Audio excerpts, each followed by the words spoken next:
For regular videos on ancient cultures and forgotten civilizations, please subscribe.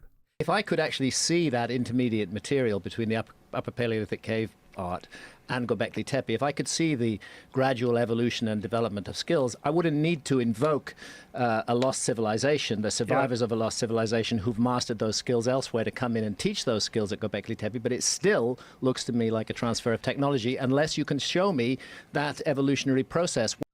In preparation for another video, I was rewatching the debate between Graham Hancock and Randall Carlson on the one side and Michael Shermer on the other, and I couldn't help but notice this significant remark made by Graham on that occasion. He asks to see evidence for the intermediate material between Upper Paleolithic cave art and Gobekli Tepe, showing gradual development of skills. Like Graham, I also am not a prehistorian, but I remembered seeing evidence of this gradual development before, but I needed to double check. So I took a couple of weeks to do research on the subject. And since the pertinent informational materials are readily available to anyone who wants to look, Graham, I'm happy to report to you that the evidence you wanted to see exists. So sit down and have a cup of coffee, and I will present to you my findings, and then you can let me know what you think.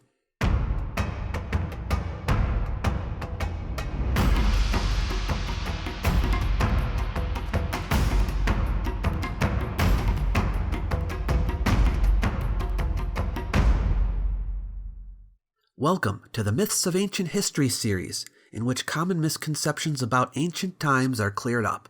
In this episode, we will be looking at a misunderstanding about the archaeological site of Gobekli Tepe that comes up from time to time, and that is the idea that Gobekli Tepe appeared practically out of nowhere, or that there was a sudden jump in the level of technology or sophistication when Gobekli Tepe was constructed from what immediately preceded it. It turns out that this is not so, or at least the jump is greatly exaggerated. I will be directly replying to Graham Hancock on this point, but I am sure others would like to see the evidence as well. To be clear, Graham, I am not singling you out as the originator of this idea, because I know others have also repeated this claim, and a lot of it has to do with the fact that when Gobekli Tepe was found, it was not yet known that it was a site among many sites, though we did know about many of its antecedents already. And those who are not in the field of Neolithic archaeology in this part of the world tend not to keep themselves up to date. For those of you who aren't familiar with Gobekli Tepe, it is a site in southeastern Turkey which dates back to the early Holocene period, at which have been found structures containing monumental stone pillars with carved reliefs and various sculptures containing rich symbolism. When it was first discovered, it was an unprecedented find, which changed some of our assumptions about the people in this area in this time period. Today, we have found other sites in the area like it. Together, these sites make up what is called the Taş Tepeler Cultural Zone, and Gobekli Tepe, so far, is the most impressive of these. And for those of you who are wondering why a sudden jump in technological skills might be significant, this is because, and Graham can correct me if I'm misstating his position, he thinks a sudden jump in technological skills indicates that people with greater technological skills taught them to the inhabitants of Gobekli Tepe. Where did these people come from? In Graham's view, a lost civilization that had been destroyed in the Younger Dryas period. As I understand it, Graham thinks there were two main cataclysmic events, or series of events, one at the beginning of the Younger Dryas and one at the end. The last one was about 11,600 years ago. Gobekli Tepe came after that. Alright, first let's take a look at what you said on the Joe Rogan Experience number 961. I played a short part of it already, but I think it's important to hear the whole thing and to get the context. This was right after Michael Shermer expressed his opinion that the art at Gobekli Tepe was hardly more sophisticated than Upper Paleolithic cave art. It doesn't take a huge leap of the imagination to think these people were pretty smart. They had we know that they were smart. We know that they were smart just because of the fact that those construction projects were done by who? By whoever. we know that they were smart. Whoever built Gobekli Tepe was clearly intelligent. Whoever made those 3D carvings, clearly they were intelligent. But to think that someone drawing on cave paintings is more impressive than erecting 20-foot stone columns with three-dimensional carvings on them of a lot of animals that weren't even native to the region. That's is that debatable? Not necessarily the case. Because they could have been the animals were native to. But my point, Joe, is that these paintings are like, say, 30, 40,000 years old to Gobekli Tepe. So there's tens of thousands of years to develop more that we're very likely to find more archaeological sites. And yet, up till now, we haven't found that. Michael had the opinion that a gradual development from one to the other was totally feasible. And this is what you said. We haven't found all of that intermediate material, which is, see, if I could actually see that intermediate material between the upper Paleolithic cave art and Gobekli Tepe, if I could see the gradual evolution and development of skills, I wouldn't need to invoke a lost civilization, the survivors of a lost civilization who've mastered those skills elsewhere, to come in and teach those skills at Gobekli Tepe. But it still looks to me like a transfer of technology, unless you can show me that evolutionary process whereby I can understand how this group of hunter-gatherers became equipped to create this giant site, where they practiced, where they learned the skills to move the stones, to organize the workforce, to feed and water the workforce in a rather dry place. All of that is actually quite a logistical challenge. Okay, so you said yourself, Graham, that if you could see this gradual development of skills, you wouldn't need to invoke a lost civilization. But you asked for a lot. You wanted to see how the hunter-gatherers became equipped to create this site, where they learned their skills to carve and move the stone, how it was possible for them to organize a workforce, and how they could feed the workforce. My research has shown me how it was possible to do all of these things. And for your convenience, below this video, I will provide links to all the papers that give us the information. Let's talk about the gradual development that led to Gobekli Tepe. If I say things that you already know, please don't take that as condescension. There may be people watching who don't know these things, and I just like to get everything on record. During the Paleolithic period, which lasted a very long time, people lived in small, wandering hunter-gatherer groups. But then, some people began abandoning the nomadic lifestyle. This is in the period we call Epipaleolithic, sometimes called Mesolithic. And what makes Epipaleolithic cultures of this part of the world so interesting, and I mean specifically Anatolia, the Eastern Mediterranean, and the Middle East, is that hunter-gatherers began settling down. Now before this, they may have set up camp in one spot for a few months, but now they could settle down permanently. This probably had a lot to do with the climate, which grew milder in the Holocene, and in these regions, wild grains grew in abundance. Not only flora, but also the fauna of the region flourished, so there was plenty of game for hunting. There was no longer any need to pick up shop and go somewhere else to find food. For this reason, hunter-gatherers began to build. Now, Graham, I have heard you on many occasions say that archaeologists have told us that simple hunter-gatherers or primitive hunter-gatherers built Gobekli Tepe, and how ludicrous this idea is. But I have never heard archaeologists refer to hunter-gatherers of this region and time period as simple or primitive. In fact, since long before Gobekli Tepe was even excavated, they have been saying something rather different than that. So we really have to take note here that hunting and gathering refers to a method of food acquisition. That's it. It is not a term that refers to the technological level or building skills of the people.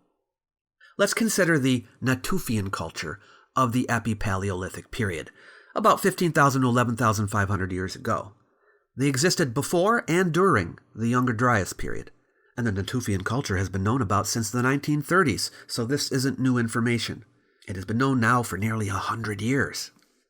We find in the remains left from their settlements evidence of the initiation of purposeful and planned production of food for the first time in the archaeological record, but not agriculture.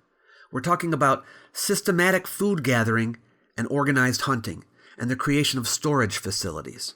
Among the tools they used for gathering plants, such as sickles, are ground stone tools used for grinding and processing, and some of the mortars are made of basalt. Yes, a very hard stone. Experiments conducted have shown that it would have taken them about 5 hours to make a basalt mortar. And it is clear that the repetitive work would have caused severe pain in the elbows and palms, which can be seen in some of the deformities of skeletons that were found. But I wanted to point this out to show that people here were creating usable tools out of hard stone. The Natufian culture was a complex, sedentary, hunter-gatherer society with a rich and diverse material culture. Later on, they do eventually start agriculture, but not yet. They are the first in the area to have large cemeteries and a wide array of symbolic expressions. Their art, and especially their stone art, shows a number of styles and techniques. They used geometric, meandering, nested, linear, and amorphous motifs, and they also used figurative art, including not only animals, but human figures, sometimes whole bodies, sometimes heads or faces. As you probably know, both types of symbolic expression appear at Gobekli Tepe. Take a look at the settlement of Einan in what is now northern Israel. There was a society of about 250 people who stayed put for around 2,000 years, harvesting and hunting and living in abundance. These people were not simple or primitive. And there we find evidence for an artistic explosion as well. They created symbolic artifacts and structures too. These structures, which are in the form of circular houses made with stones, and a larger building, probably communal in nature, are the precursors to what we find in Gobekli Tepe. While pre-Natufian art is rare in this region, it wasn't non-existent. Pre-Natufian art mostly consisted of beads, red ochre, incised and decorated bone tools, but occasionally engraved stones and plaques. Check out these engraved plaquettes excavated from the site of Ein Kashish. One engraving includes the image of a bird, which has been identified with a bird that once was widespread in the region, but no longer, the bald ibis. Some of the engravings, which included geometric motifs, roughly resemble finds from the same period in Europe, which have been interpreted as systems of notation or artificial memory systems. That is, ways to keep track of the timing of the seasons, which would have been important to hunter-gatherers. I say this because the imagery at Gobekli Tepe also might have been applied to store, share, and transmit information, which I think you would agree with, Graham, but probably these are related to subsistence and social matters, which you probably disagree with. Migratory birds have been often related to seasons of migration. Whatever the case, we have precursors here to the art of Gobekli Tepe. And I might add, among objects found in the Natufian culture are several large and heavy limestone slabs, which are incised with geometric designs.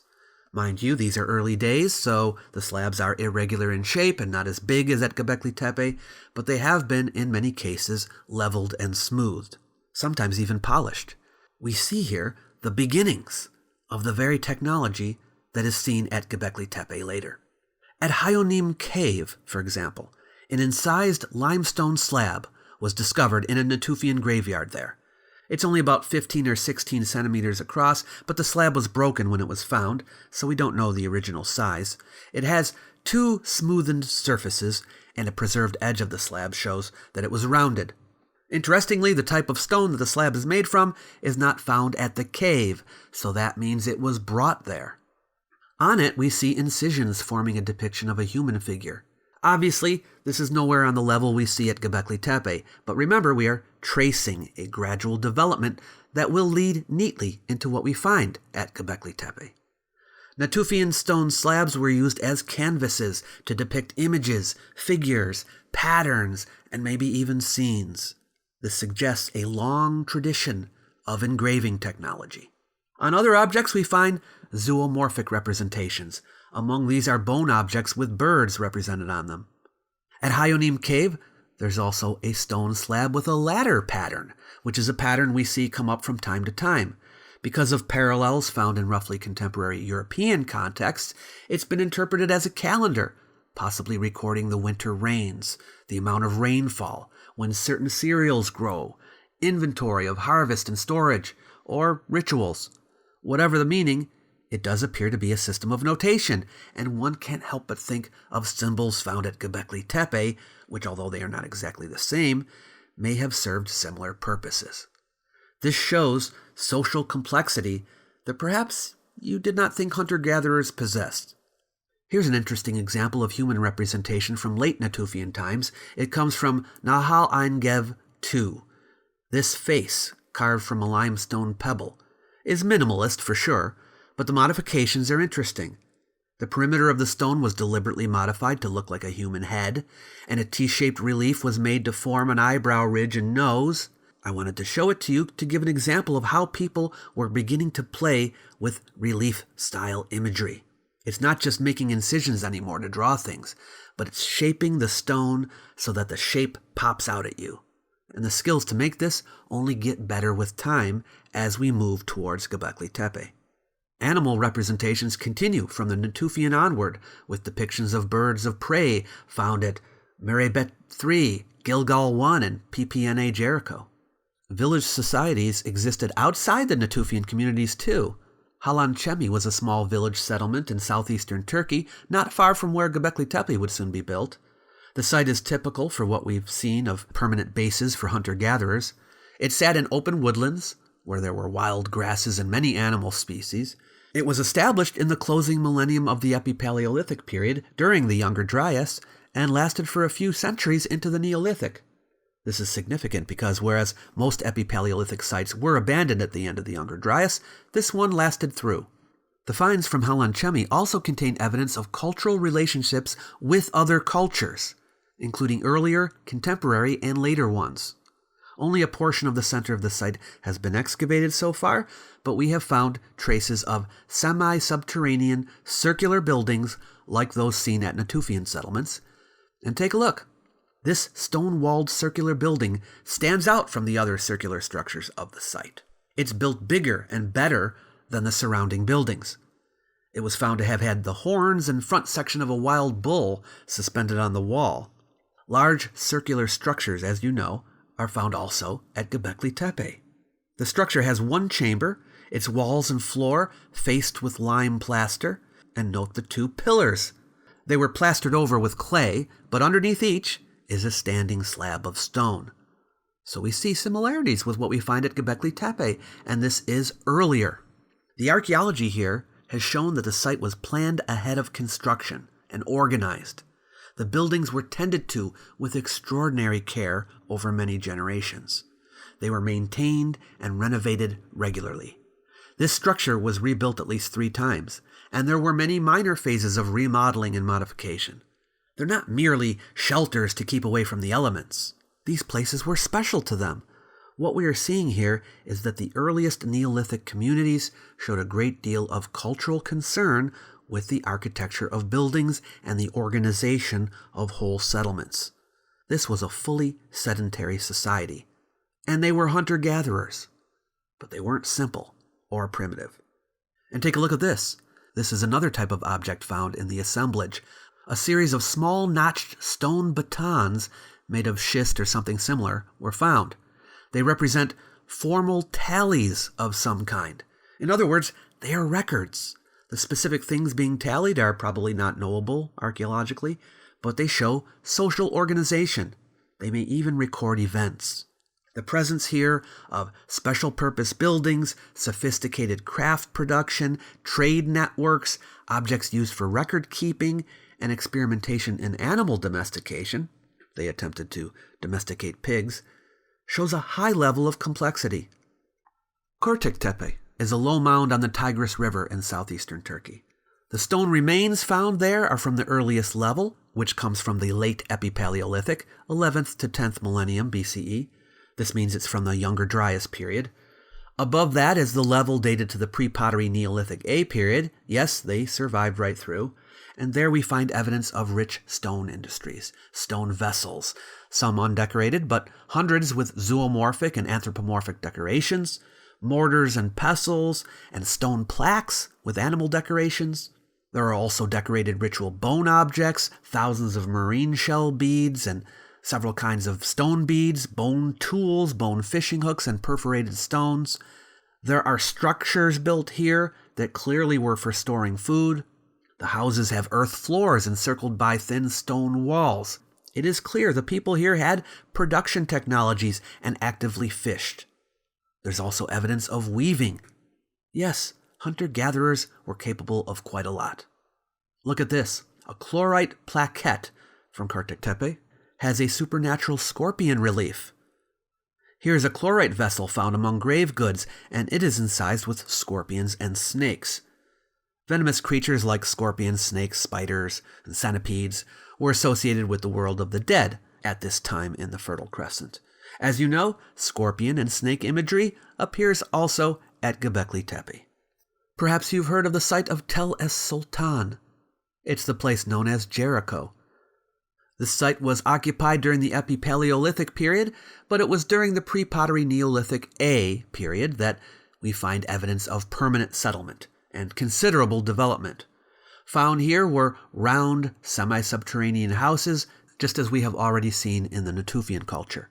Around the perimeter of the settlement, the residents constructed and repeatedly reconstructed a massive stone wall. On the inner side of the wall, archaeologists found a tower of solid masonry through which a stairway ascended to the top. Look at what hunter-gatherers can do, folks. Another important pre-pottery Neolithic A site, which dates to just before Gobekli Tepe, is Jerf el-Ahmar, which is situated on 2 hills on the bank of the Euphrates in northern Syria. It was built and rebuilt over several centuries, there being 10 village levels. The first 4 villages yielded exclusively circular structures, while rectangular structures were found only in the most recent 3 or 4 villages. These later ones were carbon dated to the final centuries of occupation, that is, after 11,000 years ago, before the onset of the early pre-pottery Neolithic B, which is the period that Gobekli Tepe is from. The houses of the settlement, which were found by their subcircular stone foundation courses, clustered around cooking hearths, were small, but communal buildings are attested too. One of them was only partly investigated before it was flooded, but the other one, which was in the center of the settlement, and which was surrounded by rectangular buildings, communal structure EA53, was discovered in the form of a massive, cylindrical subterranean structure about 7 meters in diameter and 2 meters below ground level. There was a hexagonal floor at the center, which was made of decorated stone panels. The sides were formed of a retaining wall built of stone blocks set in mud mortar. It was about 2.4 meters high and was built with slots to accommodate wooden posts and was plastered. Around half of its perimeter, the structure was equipped with a series of doorless cells formed by mud brick walls. In the cells, there were small amounts of carbonized cereals and lentils, indicating that they had served as massive storage bins for the community's gathered food supplies. The roof was supported on massive pine posts set between the chevron-decorated stone slabs that fronted the bench. The characteristics of this building, from its position in the settlement, its form, its dimensions, and the investment that would have been necessary to construct it, all suggest that it was a communal building. It probably had several functions: collective storage of food in the cells, a place for meetings, and the headless skeleton that was found in the central room suggests maybe rituals too. The hexagonal shape of the floor is nearly perfect.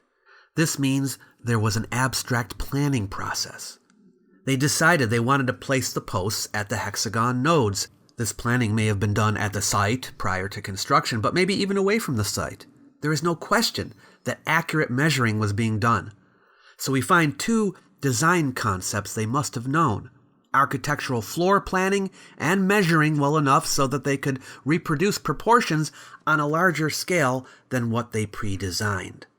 We already saw how hunter-gatherers from earlier times made notations, calendars, and other mnemonic devices. They used objects as symbols of things. And here we see communication of design from planning to implementation. Another large and architecturally complex structure dating to the earliest phase of the Neolithic period has been found in the southern rather than the northern Levant. This shows that this kind of production was widespread within Southwest Asia at this time. The site is known simply as WF16, which is located on 2 adjacent knolls in Wadi Faynan, Jordan, and dated to 11,200 years ago. I want to show you a structure within it called Structure 075. It is found amidst a cluster of mud-walled, semi-subterranean structures, some of which had been used as workshops, others for storage or grinding of foods and pigments. Many mortars, grinding stones, pestles, and pounders were discovered, showing intensive exploitation of wild flora Yes, gathering is still the method of food acquisition here. The remains of many well-preserved semi-subterranean earthen-walled structures were found, and these were clustered around structure 075. 075 has a mud plaster floor with multiple surfaces, surrounded by a high bench, part of it with a second tier. The face of the lower bench was partially decorated with a wave pattern in its mud plaster coating. The pattern is similar to that found elsewhere in this period, including at Gobekli Tepe. Massive post holes in the wall indicate the structure was once covered. We don't know the function of the structure yet, but it provides further evidence for communal building activity, collective labor, and the use of symbols to express ideas in art and architecture, prior to the domestication of plants and animals, and prior to Gobekli Tepe. The floor of the structure is more than 6 times larger than the communal buildings at Jerf el-Ahmar. There is some animal imagery here, but it is rare, with the dominant symbols being primarily abstract or anthropomorphic. Then we have the site of Qermez Dere, the earliest layers of which date to 11,990 years ago.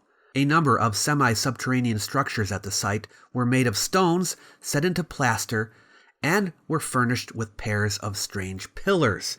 Each pillar is made of a tall, narrow, rounded stone slab which was set deep into the ground with clay covering it. Similar subcircular, subrectangular, semi-subterranean buildings furnished with pairs of standing stones have now been found at a series of early pre-pottery Neolithic settlements in the upper Tigris River Valley. Likewise, at the site of Hasankeyf Höyük, which dates to just before the time of Gobekli Tepe, archaeologists found large stone blocks, including ground stone and large stone slabs, one of which has an eye-shaped like relief decoration. Yes, you are looking at the remains of a broken stone monument that had a relief on it. The reliefs on the stone pillars at Gobekli Tepe clearly have precedent. At the site of Gusir Höyük, a number of buildings of various sizes with circular layouts have been found.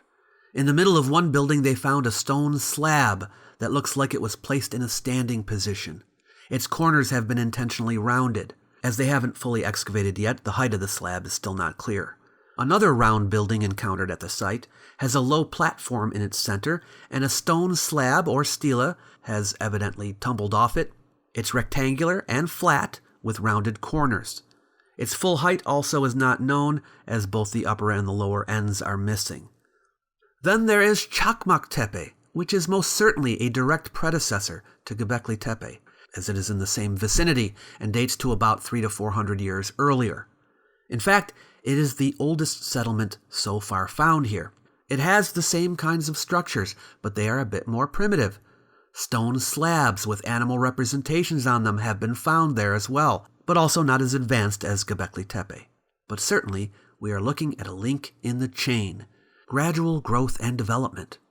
A firm date for the establishment of the site of Karahan Tepe is still pending, as far as I know, but the archaeologists working on it have suggested it slightly preceded Gobekli Tepe in time. Excavation began there in 2019.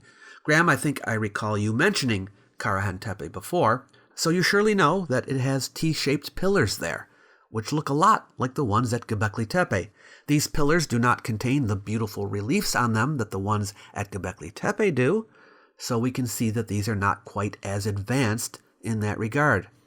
The limestone shale surfaces at the site are what provided the raw material for the construction of the T-shaped pillars. You can see pillar beds in the quarries here. Some partially processed T-shaped pillars can be seen. Limestone bedrock is relatively easy to process, so the fact that it was so readily available here would have encouraged the people to make use of it. If making monumental-sized structures carved into the bedrock wasn't going to be that difficult, why not do it? Mind you, to cut, carve, and smooth the limestone surfaces would have taken some engineering skills. But as you have seen, these skills had been in development already for a long time. This is the next step. Do you see anything here at all that would indicate a huge leap in technological skill or designing skills? It seems to me to be the honing of already existing skills. This is structure AB at the site. Note that the central part of this ridge is shaped like a human head extending outward into space. We already know the people here knew how to make reliefs, but they are putting it to good use here. This building was made by carving standing pillars right out of the bedrock. All the pillars are shaped like phalluses. From what has been found in this building and from the fact that there are no domestic elements in it, it seems to have been designed for a special purpose. A significant amount of planning, design, creativity, and labor were needed to make this building.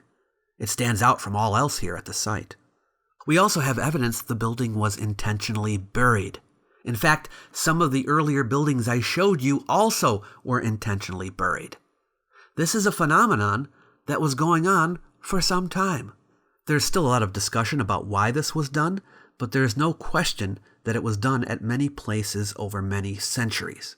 It is wise to note that during the time, buildings were beginning to mean more than simply a space to live in. Special structures carry special meaning. Archaeologists have suggested that the burial of buildings is comparable to the burial of humans, with some of the same symbolic meaning given to it.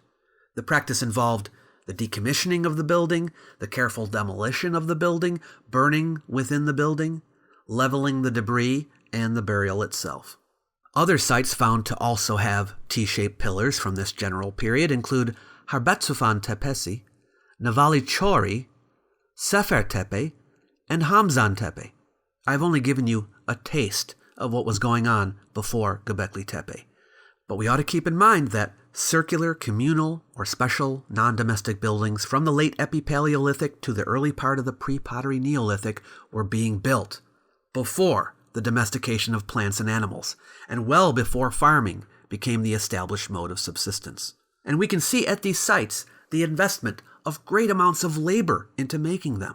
And the structures grew over time until they were of monumental scale.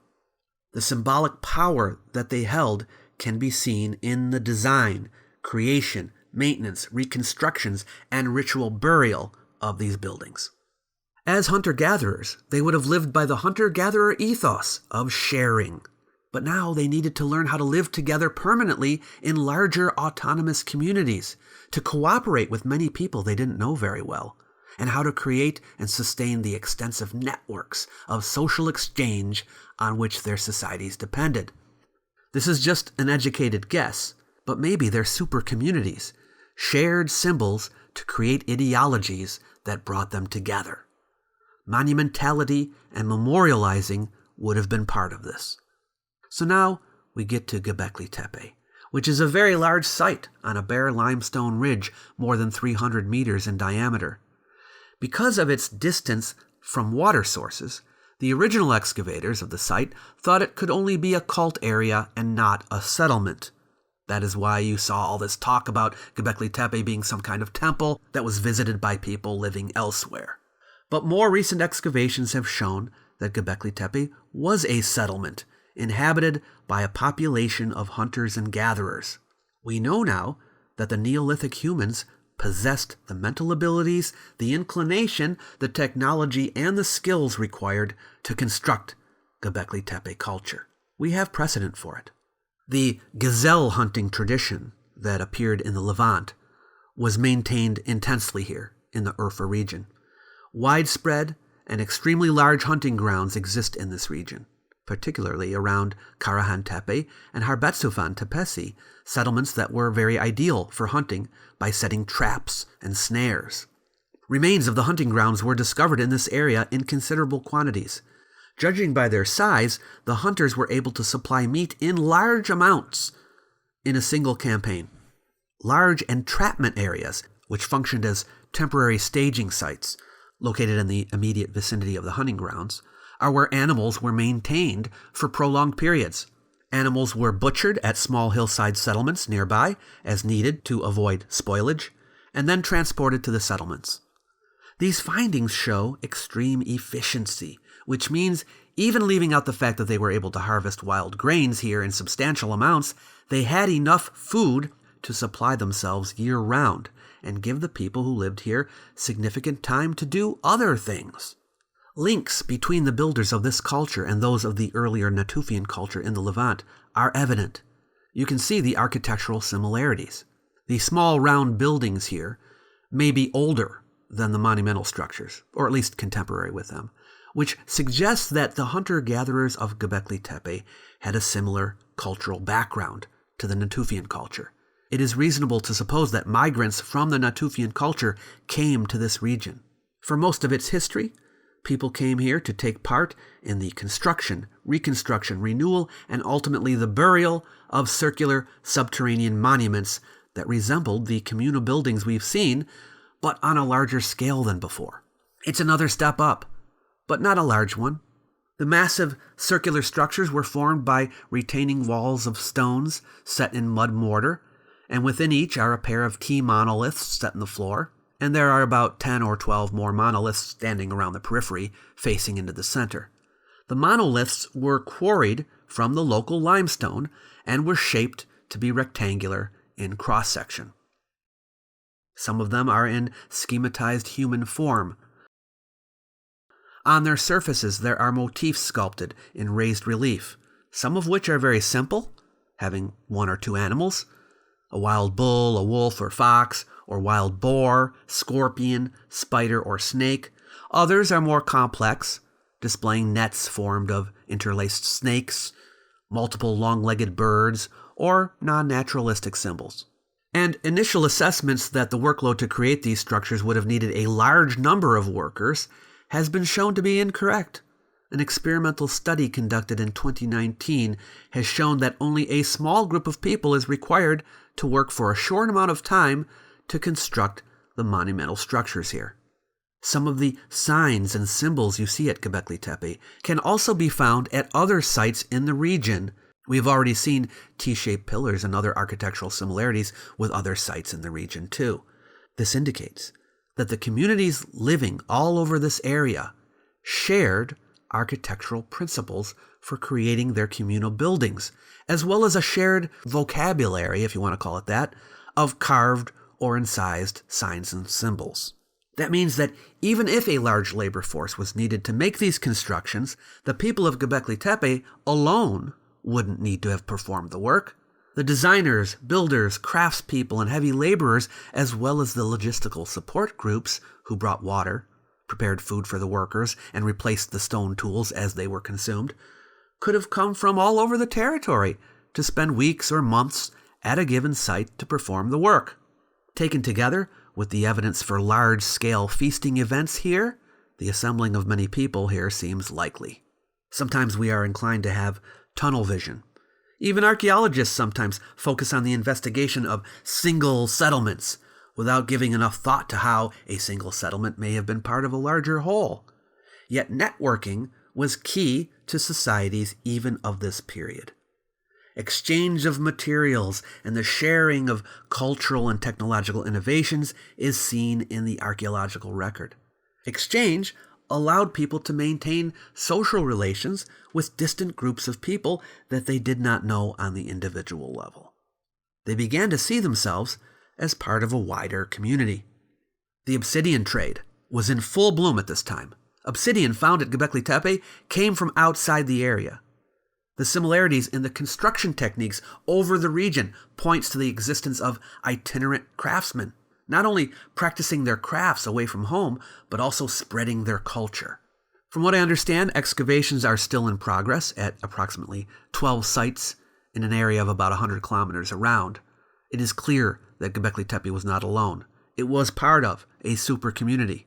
But as it is the biggest of the sites, it seems reasonable to guess that it was a center of attraction for artisans and those exchanging valuable materials. Yes, this was a new, highly successful and expansive way of life, much different than what it had been like before. It brought advantages in the diversification of culture, the capacity for innovation, adaptations, and resilience, but it clearly had its roots in the past. It clearly took some time to get to this point. So Graham, let's review what you asked for. First, you wanted to see evidence of an evolutionary process whereby you can understand how a group of hunter-gatherers became equipped to create this giant site. If I could see the gradual evolution and development of skills, I wouldn't need to invoke a lost civilization, the survivors of a lost civilization who've mastered those skills elsewhere, to come in and teach those skills at Gobekli Tepe. I showed you, beginning with the Natufian culture and moving forward, the growth and development of architecture and stonecraft, from the first settlements with circular buildings to the appearance of larger communal buildings, to the refinement of stonework, including simple slabs and pillars, to smaller T-shaped pillars, to larger ones. Then you asked where they learned the skills to move the stones and to organize the workforce. Unless you can show me that evolutionary process whereby I can understand how this group of hunter-gatherers became equipped to create this giant site, where they practiced, where they learned the skills to move the stones, to organize the workforce. I showed you the evidence of the building of super communities and the sharing of knowledge, clear evidence of trade and communication networks. I showed you evidence of planning and design improving and leading up to what we find at Gobekli Tepe. As you may already know, the moving of stones of this weight has already been demonstrated in many experiments done with the Neolithic cultures of Europe. Different place, different time, I know, but no difference in the technology level. Even Chris Dunn won't be found at Gobekli Tepe putting a straight edge up to one of the T-pillars, arguing that it is made with precision unachievable by the people who lived here. You asked how they fed the workforce in a rather dry place. To feed and water the workforce in a rather dry place. I showed you the evidence of the large hunting grounds and entrapment areas, food storage facilities, so there is no question that they had a surplus. They also had the skills necessary to keep track of this food, as I showed you with evidence of record keeping. I also showed you where their repertoire of symbols came from. The symbols dominant on Gobekli Tepe's engraved stones, also on wood, were human heads and phalluses, as well as the animals compatible with the fauna of that era.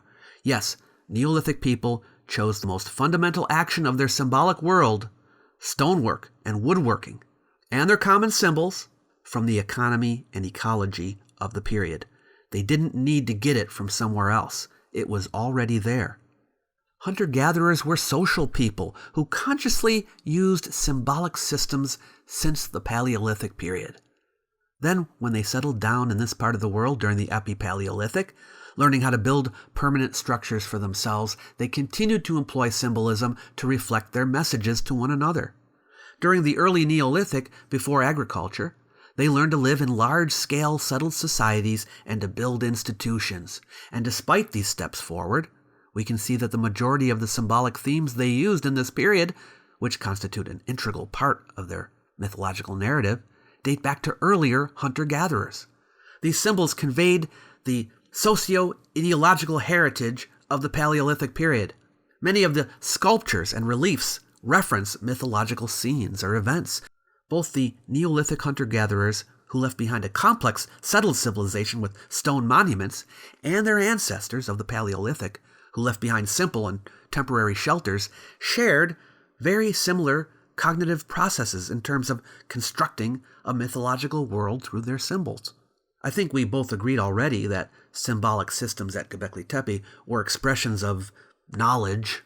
Every depiction carved on the stone in this culture offered the people of the time the knowledge of what is true and correct about things.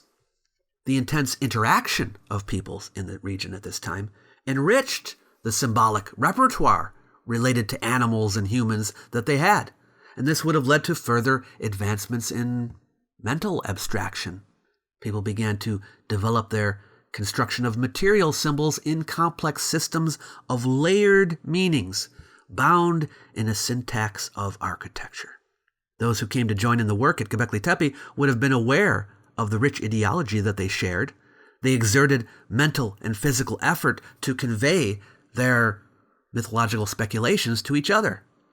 And they lived in relative economic abundance that would allow them the spare time to do this on stones. Permanent villages provided the opportunity to make theaters of memory.